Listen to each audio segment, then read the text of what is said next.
Good morning po guys. Maraming salamat po sa mga nagtitiwala po sa ating mga kaibigan.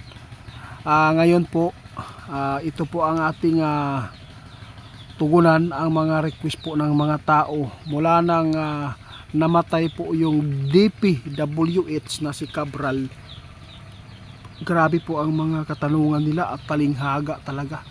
Totoo ba ito? Na nagbigti o sinadyang kitilin ang buhay dahil po sa nangyayari sa flood control, at sino po ba daw ang salarin nito? Alam po ninyo guys, ang mga nabubuo ngayon na mga haka-haka ibinabaling pa rin sa mga Duterte.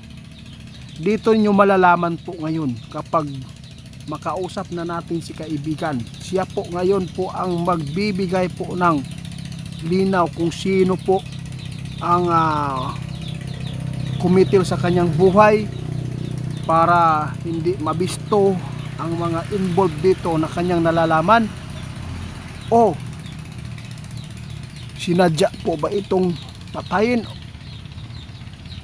o nagbigti. Subukan po natin tawagin ang ating mga kaibigan dito guys para marinig po ninyo ang side ng iba na gustong magpaabot sa atin.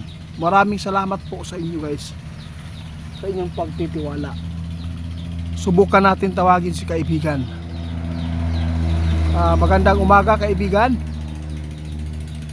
Kaibigan Linyo, tinatawag kita kaibigan alang-alang sa mga katanungan ng marami, dahil po yung DPWH hindi po basta-basta ito nga nangyayari. Gustong malaman po ng mga tao sa inyo kaibigan. Kinakailangan ko po ang presensya po niyo dito kaibigan.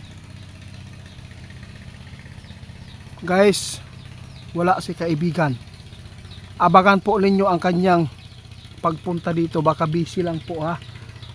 Ngayon, marami po ngayon ang nagtaka kung sino po ang nagsasabi ng katotohanan. Sabi ng iba, baka daw dyan lang dinala sa bangin, doon sa Benguet, para hindi po mahuli agad ang naggawa nito. Baka yung katawan po ni Ma'am Cabral dinala lang dyan, nawala ng buhay para mapagbintangan ang pagbigti niya. Alam po ninyo, sa tingin po niyo may utak po tayo. Hindi basta-basta po yan, no? Flood control guys, at napakaraming mga mayayaman at malalaking mga buaya dito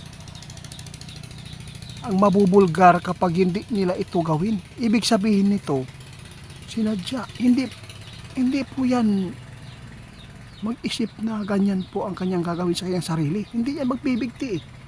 Pero doon na lang po tayo magbase kay kaibigan, kasi siya po ang nakakaalam dito.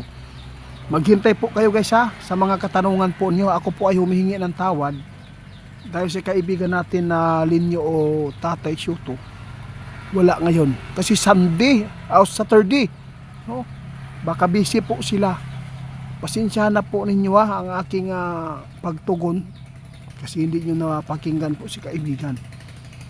Huwag lang po kayong mawalan ng pag-asa. Baka po ay pumarito siya sa area kung saan natin pwede silang kausapin. Ito lang po sa lahat po ng mga tao na gumawa para ibato sa mga Duterte.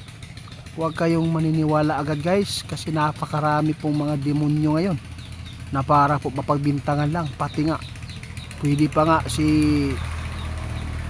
anong tawag dito, may naalala ako guys na may nagsabi, pati pa siguro daw si Rizal, no? Pwede pa daw ibintang yan kaya Duterte kung naabutan pa daw ni Duterte si Rizal kung ano po nga nangyayari po pa sa pagkamatay ni Rizal. Ito po ang masabi natin, isa po itong kababalaghan na pagkawala ni Cabral, no? Grabe.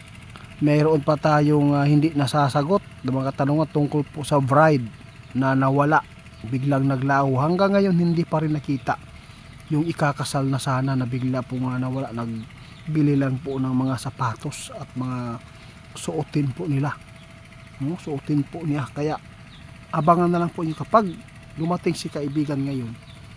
Tutugunan namin ang inyong mga request. Dito ninyo ngayon malalaman kung sinong gumawa, nagbigti po ba or buhay na tawag dito guys, wala lang buhay na dinala dyan sa bangin, no? Para lang mapagbintangan na nagbigti. Pero abangan na lang natin. Salamat po sa inyong mga paghihintay po sa mga katanungan nyo sa ating mga kaibigan. Hintayin kasi baka po busy po ang ating kaibigan.